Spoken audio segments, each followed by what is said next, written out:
very, very interesting historic figure. Her story is a very good one. It would be a great Hollywood movie. Maybe someday that will happen. Her story is inspiring. And I find that many people know of her name and associate her with the American Red Cross or associate her with this Civil War. But oftentimes people don't know her story. And so this talk will bring out her story, and it will also highlight the important relationship she had with African Americans and African American rights. She was an advocate for greater civil rights for African Americans and for women. She worked with African Americans during the Civil War and after the Civil War, and she lived a 90-year life in the United States of America, and so she had a relationship with African American history. So this talk will, which is being held in honor of African American History Month, will really bring to light the ways in which she interacted with African Americans and African American history. All right. This year, by the way, is the 201st year of Clara Barton. We just spent a year commemorating her bicentennial. She turned 201 on Christmas Day, this past Christmas. Yes. So let's get started with her story. She was from Massachusetts. She was born on Christmas Day, 1821. She was the youngest of 5 children. She had 2 brothers. She had 2 sisters. They were more than 10 years older than she was, and they were good influences to her. Her brothers gave her a love for horseback riding and for the outdoors, her sisters for poetry and for literature, and she held on to those interests throughout her life. Clara Barton was a school teacher at first. At 17 years of age, she overcame a very shy nature to start teaching school, and 3 out of 4 of those siblings had been school teachers. There was a real tradition of service in Clara Barton's family. Her father had served in the local militia and was proud of that, talked about that work. Her grandfather served in the Revolutionary War, and her immediate family was active in the Universalist Church in North Oxford, Massachusetts, where they were where they were living, and active in the community, helping people that needed help. And so service was something that she was exposed to early on. One of her brothers fell from a barn roof and was badly hurt and was bedridden for a 2-year period of time. And Clara Barton, as a child still, as about a 10-year-old child, she was a very dedicated nurse to her brother, and he recovered. He was able to live a normal life. And so think about the meaning of that service as she had been able to render and the impact that it had. You know, she saw her brother get well. And so she started teaching at 17, and she got to be a good teacher and taught in a number of schools in her native Massachusetts. By the time that this picture was taken, this is the first picture we have of Clara Barton. She's 29 years old, and at this point she's ready to break away from her native Massachusetts, separate herself from her family a little more, and go to school herself. After having taught for so many years, she wants to find a school, a college that will welcome women. And she found one in New York. And so she climbed a train, and it carried her to Clinton, New York, where she would study at the Clinton Liberal Institute. And this was a thrill for Clara Barton. This was a new set of circumstances. She said that everything was bigger in New York. She thought the trees were bigger and the buildings were bigger. And she enjoyed the classes and the library, and made a good friend at school named Mary Norton. And after that year of college, at the invitation of Mary, she moved to New Jersey. She stayed with Mary's family in Hightstown, New Jersey for a time. And then Clara Barton settles on her own in Bordentown, New Jersey. And there she starts to notice that there are a lot of school-age kids roaming the streets on a Wednesday and a Thursday. There are a lot of school-age kids not in school on a Friday because Bordentown did not have a public school. New Jersey had not created a system of free schools. Massachusetts had.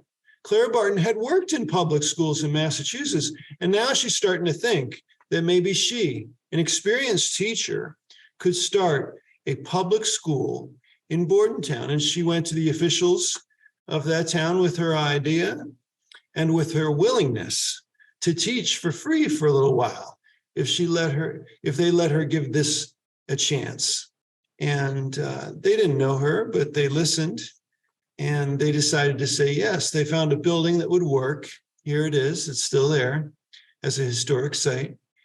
And on the first morning, there were about 6 kids at the front stoop. And Clara Barton had to charm those 6 in. She had to get them interested. That first morning, she had to sell them on that school by lunch so that at lunchtime, she let those 6 kids go.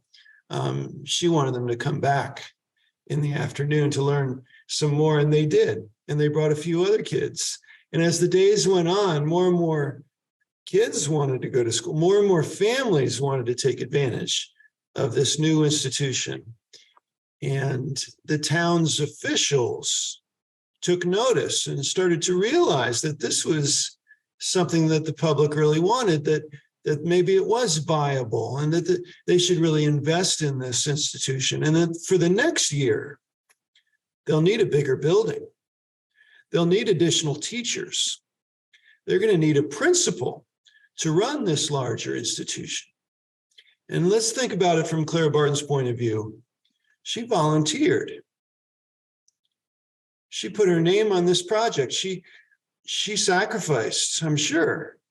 And look what happened. This idea was taking off. But in 1852, when they were looking to hire a principal to be in charge of a school of 600 students, the second year there would be 600 students. They didn't consider hiring a woman, Clara Barton, to be that principal. They were sure that a man should hold that job, and they hired a man. They paid him more than twice the amount that they had paid Clara Barton. And so that gender bias, that disappointment was a difficult place for Clara Barton, a difficult point in her life. And so she would soon decide to leave that school and leave New Jersey. But she had started the first public school in the state of New Jersey.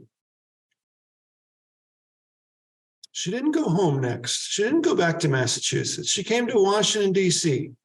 after this. She showed up in Washington in 1854. She had a sister here in D.C. She wanted to be near the Library of Congress. She wanted to be in a warmer climate.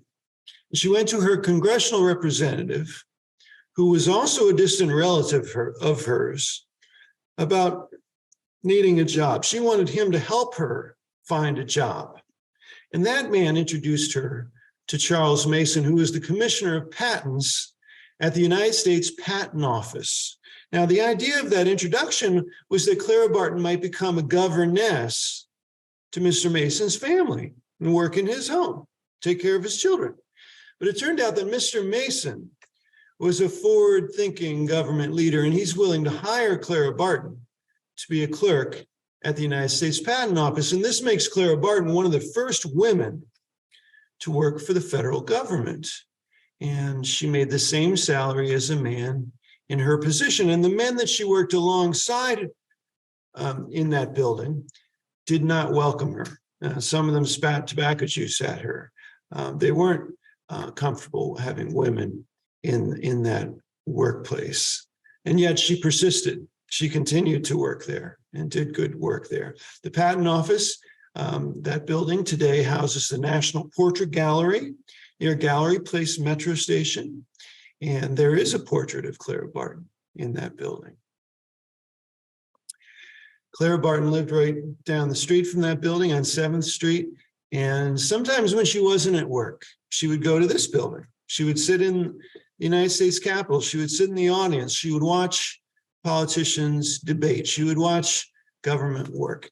As this country was getting closer and closer to a civil war, Clara Barton was living in our nation's capital. She was 39 in 1861. She was unmarried. She had no children. She was able-bodied. She was bright. She was civic-minded. When the Civil War began with an attack on Fort Sumter in 1861, President Abraham Lincoln responded by calling for troops, calling for volunteers to assemble themselves in cities and towns in the North and then make their way to Washington, D.C., to train in D.C., and to protect Washington from the Confederacy. And some of the first men that answered Abraham Lincoln's call and made their way here were from Massachusetts, just like Clara Barton was. And they traveled to Washington by train. When they got as far as Baltimore, Maryland, on the 19th of April, the men of the 6th Massachusetts Regiment had to change trains. They just had to get off of one train, walk through Baltimore streets to another set of tracks and another train. And as they walked, people threw bottles at them. People threw rocks. They pushed, they yelled, they shot guns. They rioted in Baltimore because there were many people living in that city who didn't like Abraham Lincoln. There were many who sympathized with the Confederacy. And so now those Massachusetts boys, some of them had never been out of Massachusetts in their young lives, had been hurt. They had lost their things. Now they climb that train finally and complete their journey to Washington, D.C. And arriving in Washington, they start to find that the army they had joined and had traveled all that way to join wasn't fully ready for them. And so it's at this point that Clara Barton and other people volunteered to help. The news had preceded them. The news of the Baltimore riots came over the telegraph wires. And so Clara Barton was able to meet those men in Washington and to start getting things for them and to start helping them. And as she did that, she found that some of those men she knew as former students or as neighbors, that she had known them years before this in Massachusetts. And now they're grown up and they're soldiers and she can help them. And so, of course, she wants to. And that's an important moment. That's the start of her career as a relief worker. Jeremiah Colbeth was his birth name. He was born in New Hampshire, rural New Hampshire, several years before Clara Barton was born. He was born into an impoverished family, and his parents named him Jeremiah Colbeth after a wealthy neighbor, with the idea, with the hope that by endearing themselves to that wealthy neighbor, they might be setting themselves up for an inheritance. That didn't happen. They didn't gain that inheritance. So Jeremiah was put into a indentured servancy at the age of 10 by his parents. And he was in this relationship with a neighboring farm, and he had to work on that farm from the age of 10 to the age of 20. And the money from that arrangement went to the parents. When Jeremiah was 20 years old, he was free of that indentured servancy. And at that point, he walks to Massachusetts. He becomes an apprentice shoemaker. He learns a trade, and he starts operating on his own. And he raises himself up in this business, and he changes his name. He wants to turn the page on all of that negative history of his youth. And he's no longer Jeremiah Colbeth. He becomes Henry Wilson. And he does well in business. And he gets to the point where he has 100 employees. And at that point, he'd worn himself out. He'd worked himself to a state of ill health. And in those times, people changed the air. They went somewhere else to regain their health. And so Henry Wilson was headed towards Virginia to do that. But he wanted to see our nation's capital.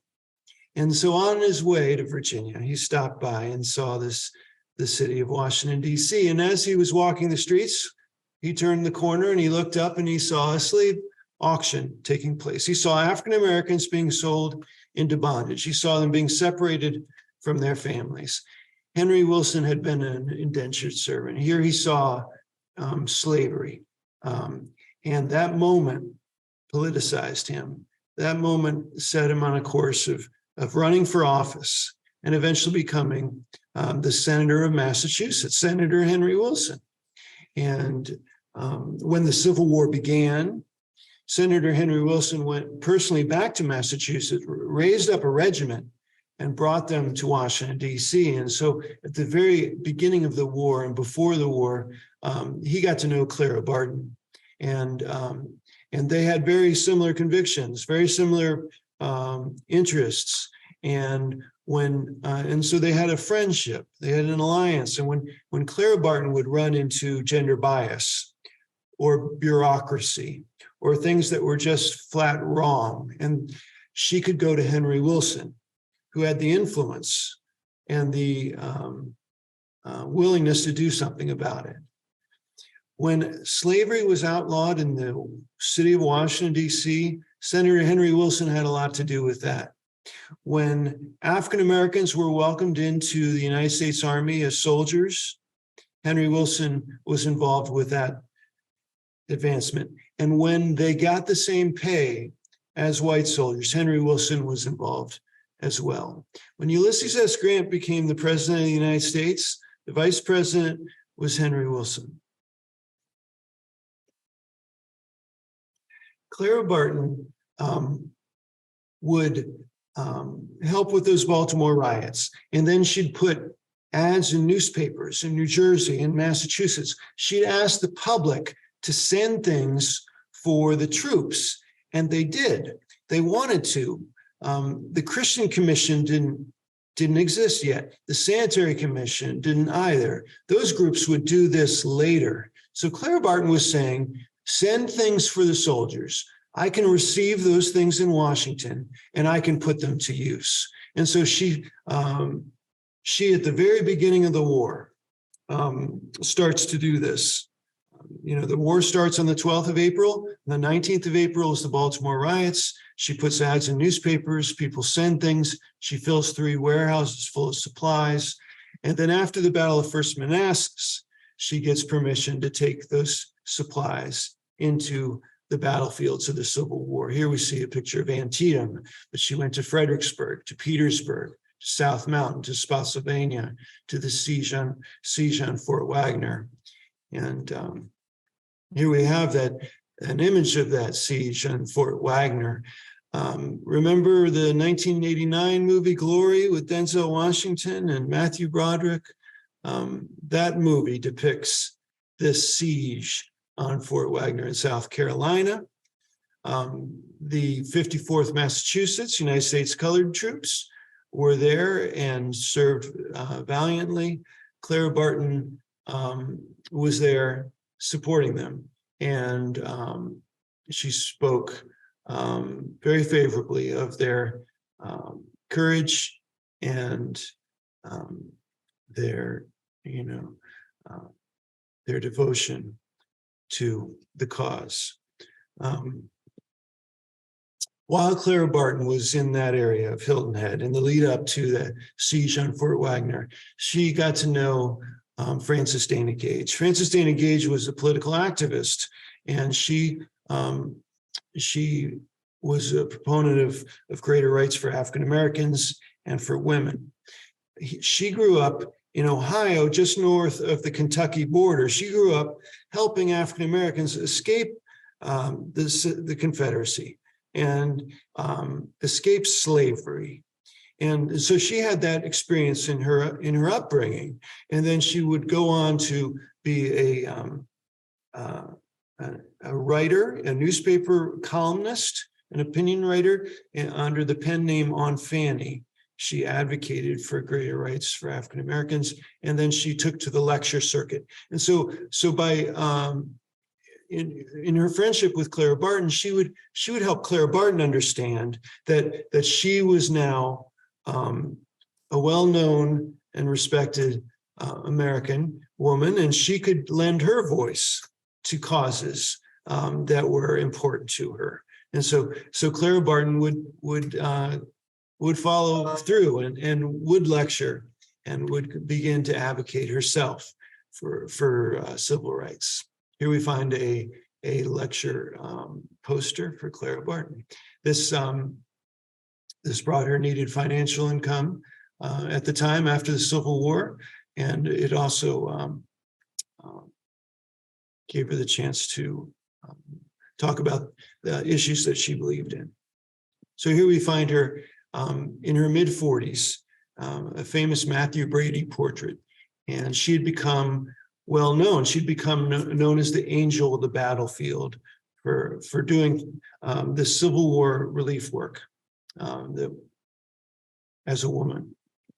And as a result of becoming known, people wrote her letters throughout the war and after the war. They wrote something like this. They wrote, Clara Barton, you were at Antietam. We read about it in the newspaper. Our son John was at Antietam. We haven't heard from John. The Army isn't sure what happened to him. They're not keeping records of the fallen and the missing. Clara Barton, you were at Antietam. Have you seen our son? Do you know anything about what could have happened to him? That letter, a letter like that, came to her over and over again. And finally, Clara Barton developed this idea. She went to see Abraham Lincoln, and she finally corresponded with him and got his approval about this idea. Her idea was that she wanted to make a list of missing men.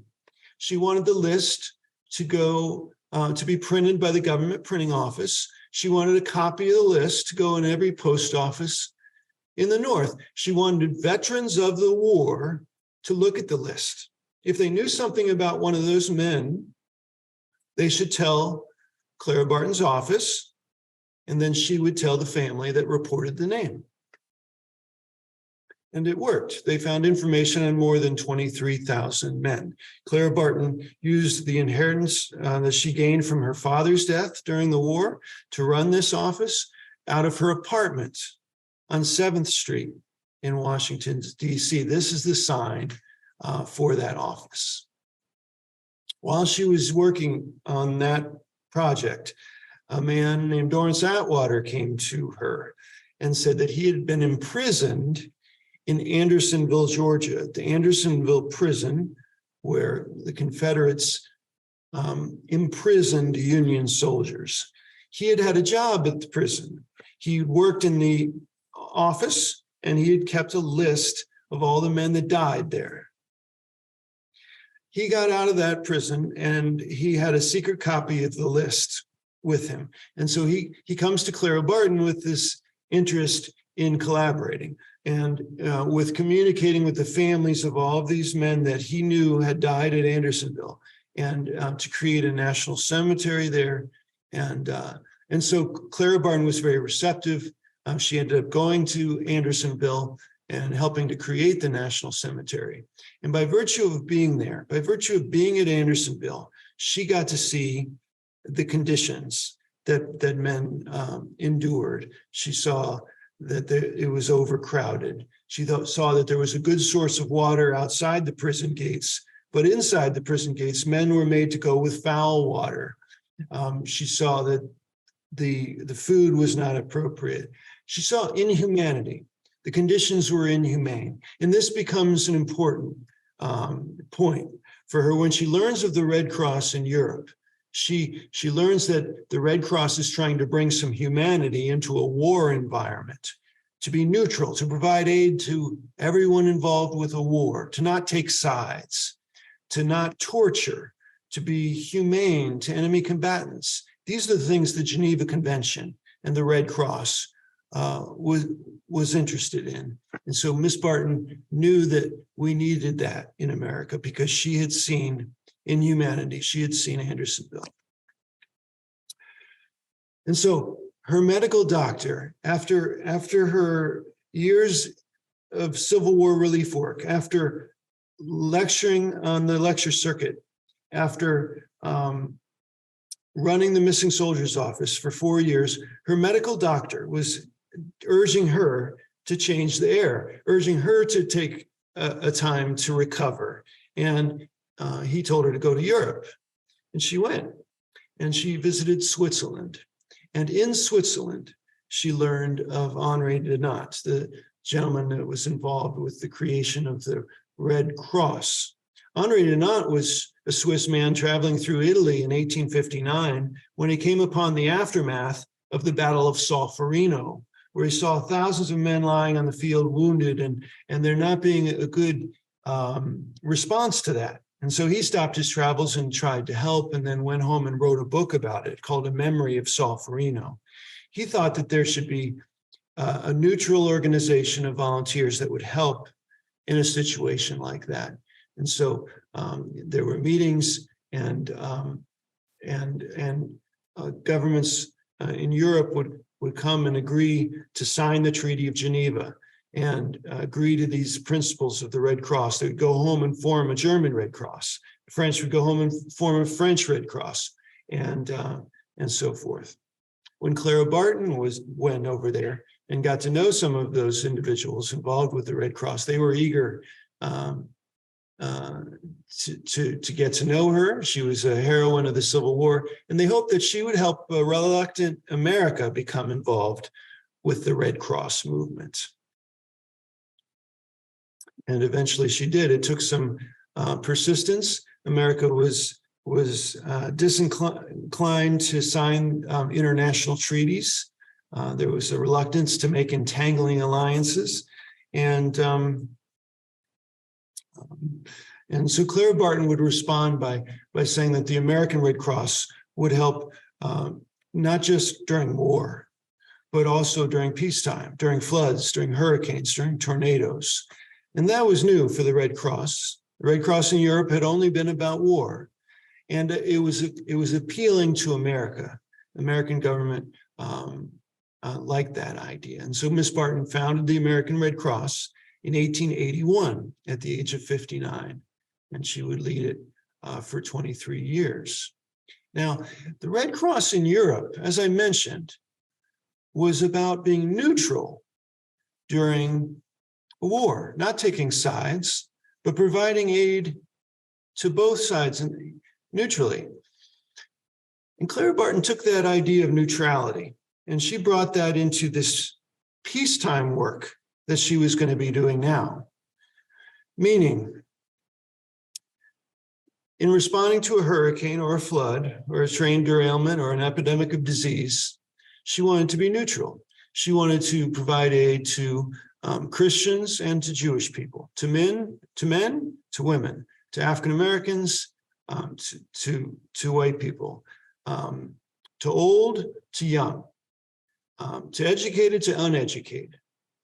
And so that is the idea that she goes forward with. Here we have the building that is now the Clara Barton National Historic Site in Glen Echo, Maryland. And it is open, by the way, Friday, Saturday, and Sundays for 4 tours each of those days. Tours are at 1 o'clock, 2 o'clock, 3 o'clock, and 4 o'clock, Friday, Saturday, Sunday. That corner closest to us, just behind that corner, there's a vault that held $3,000. There are more than 50 closets in that house. There are many rooms that were filled with disaster relief supplies. There are 10 bedrooms on the second floor for volunteers that worked with Clara Barton and could leave that house with Clara Barton to go help people that had been affected by floods, by hurricanes, by war. And so here we see Clara Barton, second from the right, with other people that worked with her. They were ready to go. They were ready to respond from that house. If the bank was closed on a Sunday, when they learned about a tornado, they didn't have to wait for the bank. They had the money in the vault. They had the personnel in the house. They had the supplies in the house. The Galveston hurricane of 1900 was responded to from that building. The Spanish-American War in Cuba was as well. Johnstown, Pennsylvania was below a lake. The lake had been built by the wealthy of the town to vacation around. The earthen dam that held the lake was poorly maintained. And after years of neglect, it broke. The Johnstown flood devastated a population of middle-class Americans. The newspaper media wrote about that. They wrote about the devastation. They wrote about the wealthy impacting the middle class. People around the country read about that in newspapers and read about how different organizations were offering relief services to the victims of the Johnstown flood, and people could send donations of money or of things to contribute to the relief, and so people did. Clara Barton responded quickly to the Johnstown flood and was there for months helping the survivors. And because there was a robust relief, because there were several organizations responding, there was the Children's Aid Society, the Johnstown Relief Commission, there was a Yellow Cross at that time that responded. There was the Philadelphia chapter of the American Red Cross that responded. Because there was such a robust response, Clara Barton was able to focus on a particular aspect of the overall need, and that was shelter. She built 6 shelters for the homeless of Johnstown, and this building is one of them, and it has lantern roofs. All those windows at the very top could let in a lot of light and could let the hot air out of the top of the building.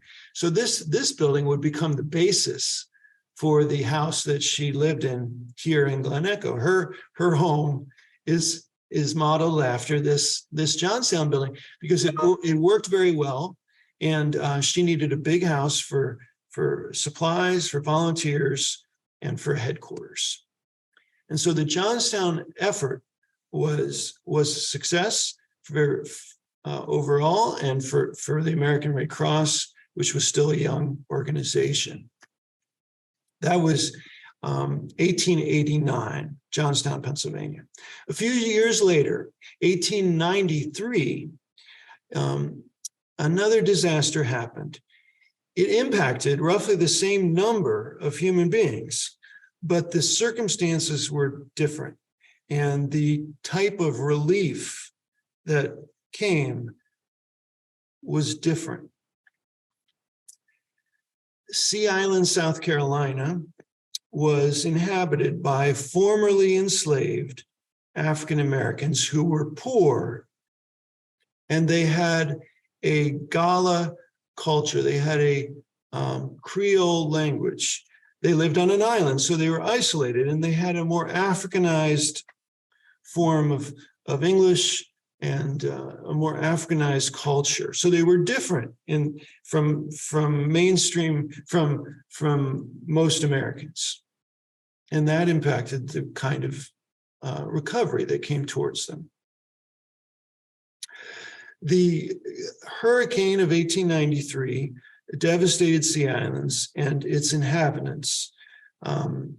It took 52 days for the news media to report on the storm impacting the Sea Islands. They only did so when a typhoid fever epidemic broke out on the island and started to affect people on the mainland. The governor of South Carolina, Governor Tillman, was openly racist and openly a white supremacist, and did not send aid to the Sea Islanders. He only, after much delay, only asked Clara Barton to provide aid when he feared that the Sea Islanders would leave the island and come to the mainland if they did not receive aid. Clara Barton recognized it as a difficult field and yet responded. and spent 9 months in Sea Islands. And they here they have potatoes that they were ready for planting so that the Sea Islanders could have crops coming in. They improved schools in Sea Islands. They improved farming practices. It was a challenging effort. It was during winter, and the most giving area of the country was the Northeast, and they were going through an economic depression and a difficult winter. Clothing that they were donating was often winter clothing and had to be modified, and so Clara Barton would set up sewing circles and Sea Islanders would work to make the clothing usable. Here's the space that Miss Barton stayed in Sea Islands. So while Clara Barton had an intention of neutrality, while she wanted to provide the same aid to African Americans and to the poor as she did to white people, middle-class people in Johnstown, she was unable to provide the same kind of relief because the news media didn't cooperate in the same way, and local government didn't work in the same way. And so you can see in Sea Islands the impacts of racism on the work that Clara Barton was trying to accomplish. Here we have her in front of her house in Glen Echo. You know, Clara Barton was 75 years old when she moved into that house, and she was making it ready for her to leave over and over again to go to disaster areas for months at a time. She went to Galveston, she went to Cuba during the Spanish-American War. She was in her upper 70s when she did those trips. Clara Barton employed many African Americans in her house. And in the last year or so, we've learned a lot more about those individuals. There's a community just down MacArthur Boulevard and up on Seven Locks Road. There was a community there called Gibson Grove. It was started by formerly enslaved African Americans, and it became an African American community. And there was a Gibson Grove African Methodist Episcopal Zion Church. And then next to it, there was an Order of Moses. The Order of Moses is an African-American benevolent society. Members of the community had to pay dues to the Order of Moses. And then if someone should get hurt and was not able to work for months at a time, the Order of Moses would pay to take care of that person. If somebody died and left orphans, Order of Moses would pay to take care of the orphans. If somebody died and had to be buried, the Order of Moses would pay for the burial. And so there is an Order of Moses cemetery in what was the community of Gibson Grove, and that cemetery is right next to 495. And if 495 were to be expanded, the cemetery would be impacted. And so a lot more research has gone into the people that are buried in that cemetery, and we've learned to know more recently about them. Emma Jones is one individual who's buried there and who worked for Clara Barton for nearly 20 years. Emma Jones was a housekeeper and for Clara Barton, but more than that, she was also someone who sent packages to Clara Barton when she was away, and she corresponded with Clara Barton. And so she supported American Red Cross projects and efforts and during her time. And she was also a friend to Clara Barton. When Emma Jones stopped working for Clara Barton, she went on to become a midwife in Montgomery County and served for decades, delivered hundreds of babies in Montgomery County. Montgomery County got to the point where they wanted to put licenses on midwives and require them to pass a test, and they didn't mess with Emma Jones. They grandmothered her into it. They just let her keep going, and she lived till 1936. we don't have a picture of Emma Jones. The people in this picture, Silas Richardson, and I think Susie, I'm sorry, I don't have the lady's name. So Emma Jones isn't in this particular image. Mabel Boardman was 40 years younger than Clara Barton. She was from a wealthy and politically connected family. And she was ambitious and became eager to take over the American Red Cross from Clara Barton. Clara Barton had wanted to resign from the organization long before she did. She tried to resign, and at that time, she was urged to continue. She was told that they just weren't prepared to take over. You know, she had to continue.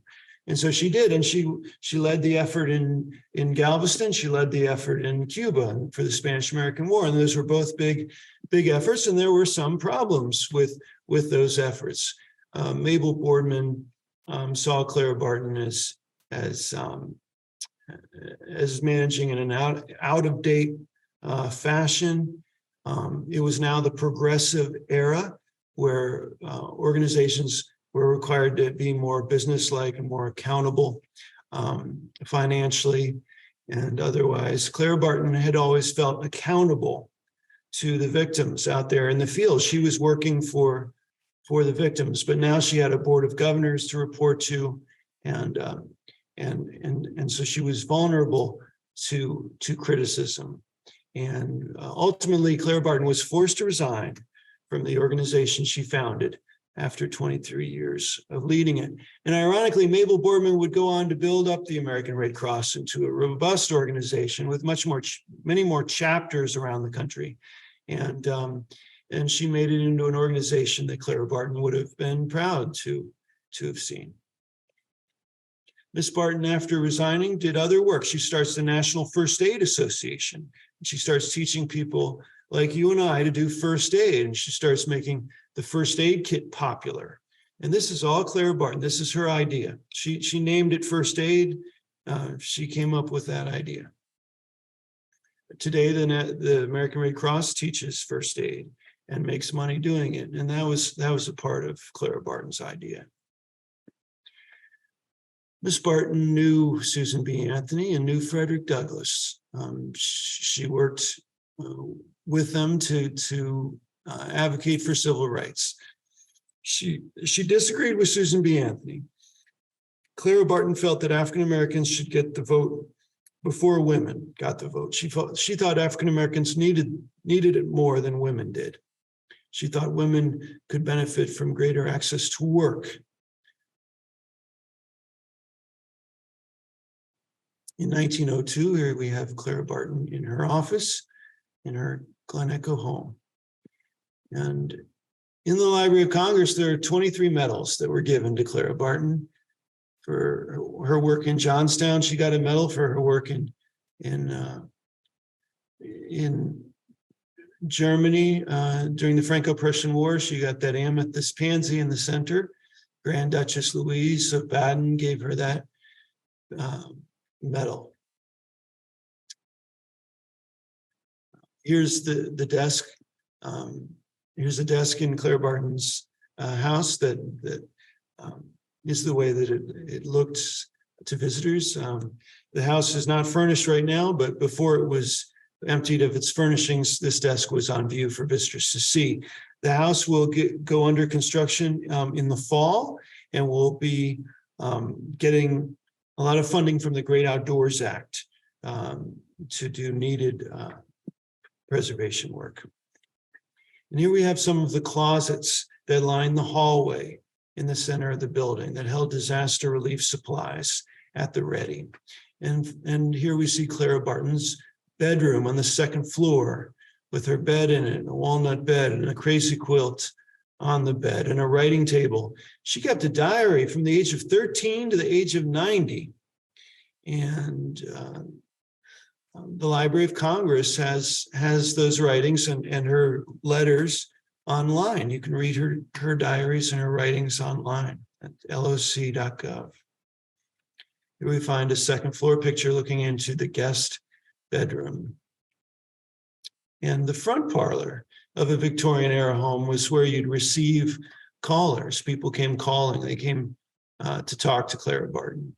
And this room is very presentable, well furnished to receive those guests. And then finally, a picture of the center hallway here, this interesting building, this unique building. In those Johnstown buildings, that center hallway was a dining hall for many people that survived the flood. And then around the dining hall, on both floors, bedrooms for those people that survived the flood.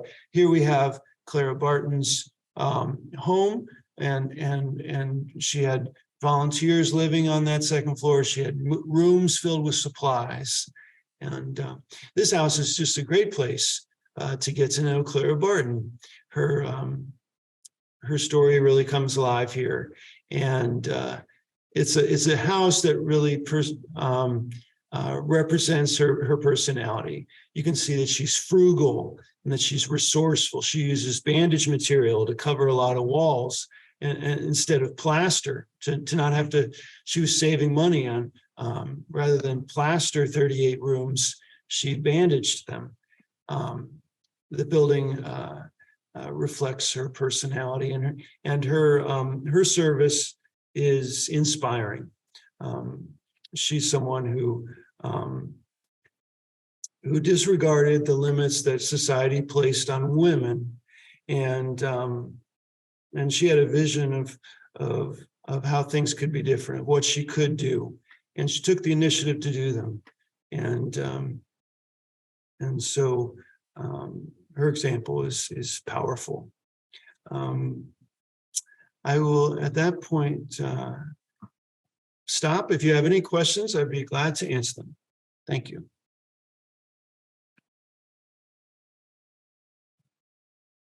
Thank you so much, Kevin. We have one question right now, and anyone in the audience, if you would like to ask a question, please go ahead and pop that in the question and answer. Our question is, was Emma, I think Emma Jones, well paid or paid at all? And was she full-time? She was paid. I don't know what she was paid, but she was paid. I don't know how many hours she worked. I think it differed from time to time. I've seen some letters between her and Clara Barton where she's asked, for asked to work or expressed her availability to work. But she started with Clara Barton in 1897 in Washington, D.C., and then she followed Clara Barton out here to this area and then resided in Gibson Grove. And then so worked for her at different, amounts over this span of 2 decades. Thank you. We have another question. Did Clara Barton have any heirs? She had no children, but she had nieces and nephews. Her nephew, Stephen Barton, lived in the house. He was a vice president with the American Red Cross. And he was like a son to her. He was here when she died in 1912. And she left the house to her chief field agent, Dr. Julian Hubble. And I think she left money to her nephew, Stephen Barton. Thank you. Did Clara Barton ever receive any formal training as a nurse, or did she learn all of her first aid skills in the field? She did not receive any formal training as a nurse. She never set out to be a professional nurse. When she was a young woman, nursing was not a profession that welcomed women into it. She saw that happen in her lifetime. She may have been an inspiration for that to happen, but she never set out to be a nurse and was never formally trained. What took her to the battlefield wasn't nursing. What took her to the battlefield was all the supplies that she had accumulated and the need for those supplies. And so she was allowed to go to the battlefield with all those supplies. Once she got there, she nursed. She nursed alongside surgeons. She was told what to do. She kept lists of who died. She talked to men. She cooked. She fed men. She Yes, she did all those things. She nursed. Now, to call Clara Barton a nurse is accurate because she nursed, but to call Clara Barton a nurse is also misleading because she was more than a nurse. I mean, to call Dr. Martin Luther King a preacher or Abraham Lincoln a lawyer, those are true, but they're more than those things. So Clara Barton was more than a nurse. And one of our participants noticed, Kevin, your background, and they want to know, are you sitting in the house at this time? I'm not. It's a picture, but the second floor looks just pretty much like that, except the dresser's not there right now. The collection was moved out so that a fire suppression system could be installed a couple of years ago. Once this work is done, some of the collection will come back. The work is set to be done in 2025. Okay, that was our next question about when will the preservation work be done. So we just answered that one. Does anybody else have any questions? Just give them a couple minutes. If you want to pop your question in Q&A, which you can find at the bottom of your screen. Okay. Thanks for joining, everybody. I hope you enjoyed our presentation. I know I did. Thank you so much, Kevin, for joining us today. And we have some thank yous in the Q&A. Thank you so much. If you did not get to see all of the presentation, or you would like to see it again or share with a friend, you'll be able to find the recording for this program on Alexandria Library's YouTube channel, and you can get there from our website, alexlibraryva.org. So thank you so much, everybody. And thank you, Kevin, again, and I hope you all have a wonderful day. Thank you.